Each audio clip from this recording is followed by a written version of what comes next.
जय महाराष्ट्र मित्रांनो, आज आपण नाशिक जिल्ह्यातील चांदवड शहराजवळ असलेले श्री शनिदेवाचे प्राचीन मंदिर वर्दडी येथे जाणार आहोत आणि दर्शन घेणार आहोत. तर चला जाऊया.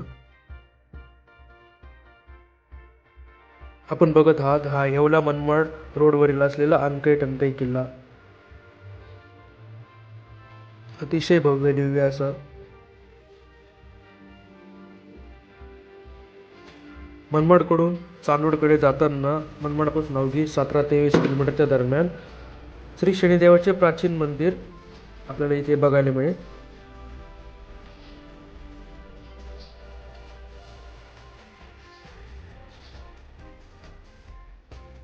सदर हे शनिदेवाचे प्राचीन मंदिर वर्दडी उसवड ह्या गावात असून हे चांदवड तालुक्यामध्ये येते.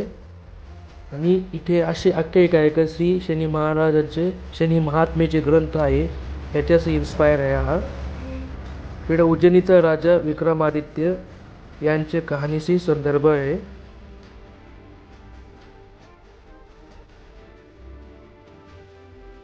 आपण बघत आहोत श्री विक्रमादित्य यांचं घोड्यास्वार असलेला पुतळा. समोरच शनी महाराजांचे चौथरा. अतिशय छान आणि निसर्गरम्य वातावरणात श्री शनी महाराजांची मूर्ती इथे.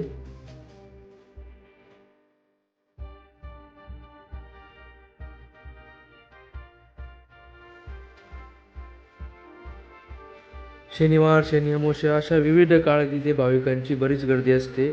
आध्यात्मिकदृष्ट्या अतिशय महत्त्वाचे देवस्थान मानले जाते हे.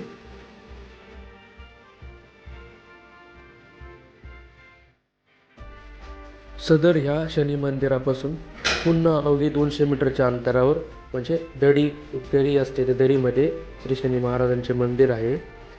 हे मंदिर श्री शनी महात्म्य ग्रंथाशी निगडीत असून ती आख्यायिका आहे की ज्यावेळेस विक्रम राजाला ज्यावेळेस शनी महाराजांच्या साडेसाठी सुरुवात झाली होती, तर त्याची सुरुवात या मंदिरापासून झालेली आहे. आणि पूर्वी त्याला कामलिंदापूर असे म्हणत असे, जे आज चांदवड आहे. चला आपण ते पण बघूया. खाली जाताना अतिशय निसर्गरम्य वातावरण. सदर या दरीमध्ये 12ही महिने धबधबा चालू असतो. या परिसरात त्रिवेणी संगम असेही म्हटले जातं. अतिशय शांत वातावरण, निसर्गरम्य वातावरण.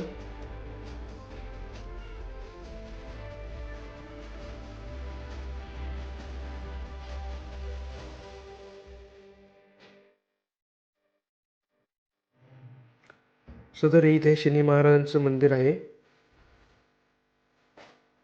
बघू शकता आपण.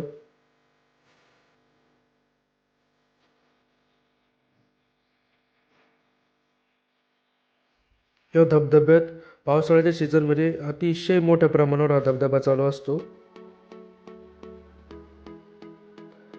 या शनी महाराजांच्या देवस्थानाला भेट देण्याकरिता पुढे आपण माहिती दिलेली आहे. अशा प्रकारे आपण इथे भेट द्यायला येऊ शकता. जय महाराष्ट्र. धन्यवाद.